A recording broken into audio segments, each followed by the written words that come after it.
ተመልሶ ለቼልሲ እንደሚሄዱ የሚያረጋግጥ ነው። በውድድር ዓመቱ በባየር ሙኒክ ኒኮላስ ጃክሰንን ተቀይሮ የተጠቀመ ወይም ተቀይሮ እየገባ ጥሩ ጊዜ እያሳለፈ ይገኛል። የቡንደስሊጋ ዋንጫን አንስቷል።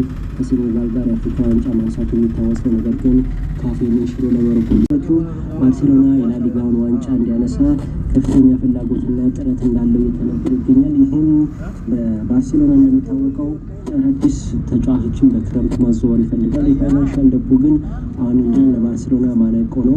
እንደ ጁሊያን አልቫሬዝ የመሳሰሉ ትልልቅ ስም ያላቸውን ተጫዋቾች በክለቡ መቀላቀል ይፈልጋል።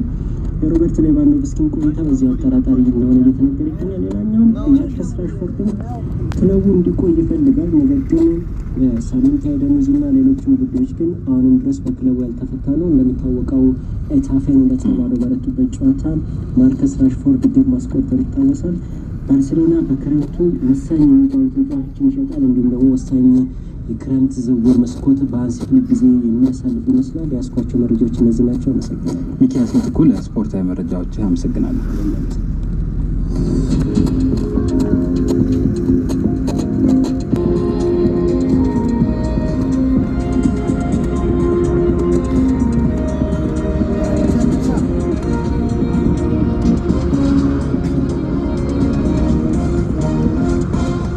ኢትዮጵያን እናበስራለን።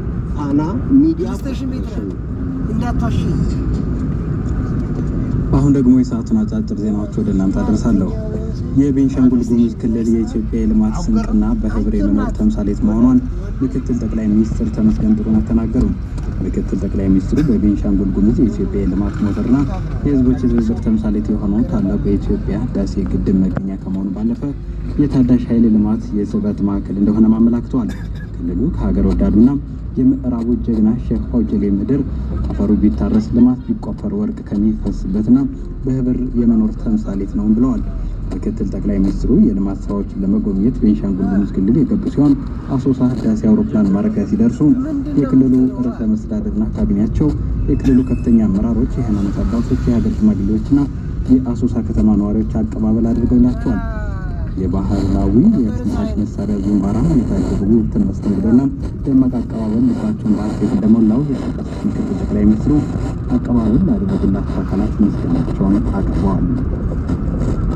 የውጭ ጉዳይ ሚኒስትር ዶክተር ጌዲዮን ጢሞቴዎስ ከሞዛምቢክ የውጭ ጉዳይ ሚኒስትር ማሪያ ማኑኤላ ሉቃስ ጋር ተወያይተዋል። ዶክተር ጌዲዮን ጢሞቴዎስ ሁለቱ ሀገራት በፓን አፍሪካኒዝም እሳቤ የተቃኘ ልዩ ግንኙነት እንዳላቸው ጠቅሰው የረጅም ጊዜ ግንኙነታቸውን ይበልጥ ለማጠናከር ተጨባጭ በሆኑ የትብብር መስኮች መንቀሳቀስ እንደሚገባ አንስተዋል። ማሪያ ማኑኤላ ሉቃስ በበኩላቸው ሀገራቸው የኢትዮጵያ የልማት ተሞክሮች ዙሪያ ልምድ በመቅጠርና በመለዋወጥ ፍላጎት እንዳላቸውም ተናግረዋል። ሚኒስትሯ በተለያዩ ዘርፎች አብሮ ለመስራትና የሁለቱን ሀገራት ግንኙነት ለማጠናከር ዝግጁ ነን ማለታቸውን የውጭ ጉዳይ ሚኒስቴር መረጃ ያመላክታል። የሀገራዊ ምክክር ጉባኤ አማካሪዎች፣ አወያዮች ወገንተኝነታቸውን ለሁሉም ኢትዮጵያ ሊሆን ይገባል አሉ የኢትዮጵያ ሀገራዊ ምክክር ዋና ኮሚሽነር ፕሮፌሰር መስፍን አርአያ። ኮሚሽነሩ የግንዛቤ ማስጨበጫ ስልጠና መሰጠት ጀምሯል። ፕሮፌሰር መስፍን አርአያ በዚያው እንዳሉት ኮሚሽኑ እስካሁን ውጣ ውረዶችን አልፎ የኢትዮጵያውያን ሀሳብ በሀገር ውስጥና በውጭ ሲያስተጋባ ቆይቷል። ይህ የተደከመበትን ስራ ውጤታማ የሚሆነው መጪው ሀገራዊ የምክክር ጉባኤ በስኬት ሲካሄድ እንደሆነ ገልጸው ሂደቱ እንዲሳካም የአማካሪዎች ሚና ከፍተኛ ነው ብለዋል። አማካሪዎች ወገንተኝነታቸው ለሁሉም ኢትዮጵያዊ ሊሆን ይገባል ያሉት ዋና ኮሚሽነሩ ምክክሩን በገለልተኝነት በመምራት ኃላፊነታቸውን በብቃት ለመወጣት እንደሚችሉ አስገንዝበዋል። በስልጠናው ከመላ ኢትዮጵያ ከፍተኛ ትምህርት ተቋማትና ከተለያዩ የማህበረሰብ ክፍሎች የተውጣጡ 200 አማካሪዎች ተሳትፎበታል። ፋና ሚዲያ ኮርፖሬሽን ከአርቲፊሻል ኢንተለጀንስ ኢንስቲትዩት እና ከእሁድ ኤአይ ጋር በመሆን በኢትዮጵያ ለመጀመሪያ ጊዜ አርቲፊሻል ኢንተለጀንስ ኤአይ የሙዚቃ ውድድር አካሂዷል። በዚህ በውድድር ከቀረቡ ስራዎች መካከል ምርጥ 20 ሙዚቃዎች መለየታቸውን አርቲፊሻል ኢንተለጀንስ ኢንስቲትዩት ይፋ አድርጓል። በውድድሩ ከ600 በላይ ተወዳዳሪዎች ስራቸውን ያስገቡ ሲሆን ምርጥ 20ዎቹ በትናንትናው ዕለት ተለይተዋል። በውድድሩ ተወዳዳሪዎች ያላቸውን አቅም በሰው ሰራሽ አስተውሎት ቴክኖሎጂ ታግዘው ለአድማጮችና ተመልካቾች ሙዚቃ የሚያቀርቡበትን ዕድል የሚፈጥር መሆኑን ተመላክቷል። በውድድሩም አሸናፊዎች የ1 ሚሊዮን ብር ሽልማትን ተዘጋጅቶላቸዋል። ከውጭ ኢራን የሆርሙዝ ወሽመጥ ሊከፈት የሚችልበትን ሀሳብ አቀረበች።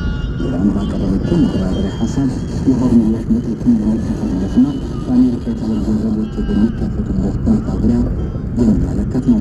የኢራን ሀሳብ ሆርሙዝን መክፈት የተመለከተ ቢሆንም የኒውክሊየር ኮሪደርን ማዘግየትን ተካቶበታል። ኢራን ይህንን አዲስ ሀሳብ በፓኪስታን በኩል ለአሜሪካ አቅርባለች። ትራምፕ ይህንም አማራጮች በእጃችን ነው፣ መነጋገር ከፈለጉ ወደ ማለታቸውን የዘገበው ፎክስ ኒውስ ነው።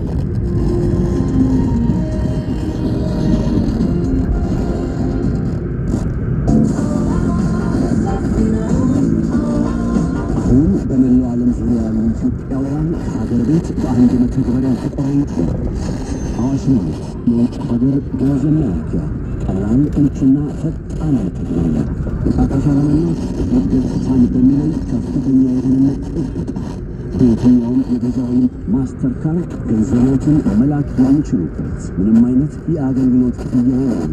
ወቅታዊ የምንዛሬ ተመንን የሚያሳይ ግልጽ አሰራር። አሁንም መተግበሪያውን ከፕሌይ ስቶር ወይም አፕ ስቶር